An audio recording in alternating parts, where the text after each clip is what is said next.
15वीं पुतली सुंदरवती की कहानी। 15वीं पुतली की कथा इस प्रकार है। राजा विक्रमादित्य के शासनकाल में उज्जैन का राज्य की समृद्धि आकाश छूने लगी थी। व्यापारियों का व्यापार अपने देश तक ही सीमित नहीं था, बल्कि दूर के देशों तक फैला हुआ था।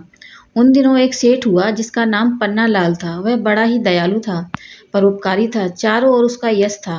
वह दीन दुखियों की सहायता के लिए सतत तैयार रहता था।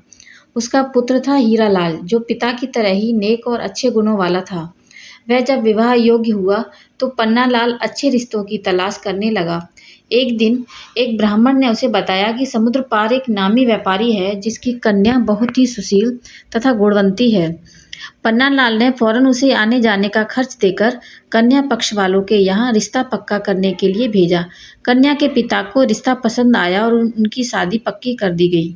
विवाह का दिन जब समीप आया तो मूसलाधार बारिश होने लगी। नदी नाले जल भर गए और द्वीप तक पहुंचने का मार्ग अवरुद्ध हो गया। अब लंबा एक मार्ग था, मगर उससे विवाह की तिथि तक पहुंचना असंभव था। सेठ पन्नालाल के लिए यह बिल्कुल अप्रत्याशित हुआ।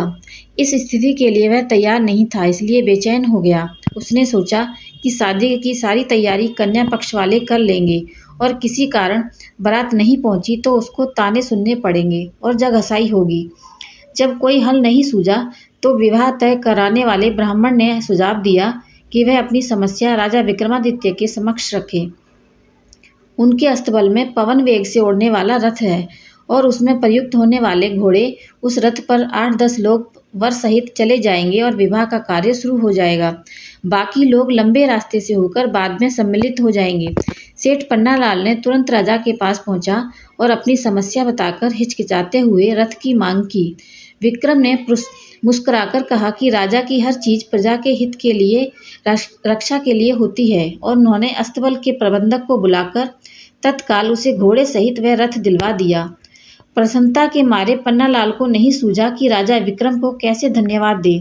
जब वह रथ और घोड़े सहित चला गया तो विक्रम को चिंता हुई कि जिस काम के लिए सेठ ने रथ लिया है, कहीं वह कार्य भीषण वर्षा की वजह से बाधित न हो जाए।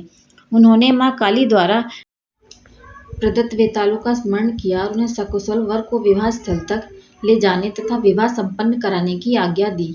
जब वर वाला रथ पवन वेग से दौड़ने को तैयार हुआ तो दोनों वेताल छाया की तरह रथ के साथ चल पड़े। यात्रा के मध्य में सेठ ने देखा कि रास्ता कहीं भी दिखाई नहीं दे रहा, चारों ओर पानी ही पानी है, तो उसकी चिंता और बहुत बढ़ गई।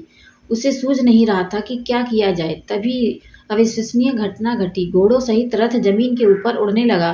रथ जल के ऊपर ही ऊपर उड़ता हुआ निश्चित दिशा में बढ़ रहा था। दरअसल वेतालों ने उसे थाम रखा था और विवाह स्थल की ओर उड़े जा रहे थे।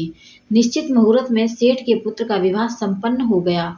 कन्या को साथ लेकर जब सेठ पन्नालाल उज्जैन लौटा तो घर के बदले सीधा राज दरबार गया। राजा विक्रमादित्य ने वर वधू को आशीर्वाद दिया। सेठ पन्नालाल घोड़े और रथ की प्रशंसा में ही खोया रहा। राजा विक्रमादित्य उसका आशय समझ गए और उन्होंने अश्व तथा रथ को उसे उपहार स्वरूप भेंट दे दिया। मेरी ये कहानी आपको कैसी लगी मुझे कमेंट करके ज़रूर बताएं और मेरे चैनल को लाइक, शेयर और सब्सक्राइब ज़रूर करें। धन्यवाद।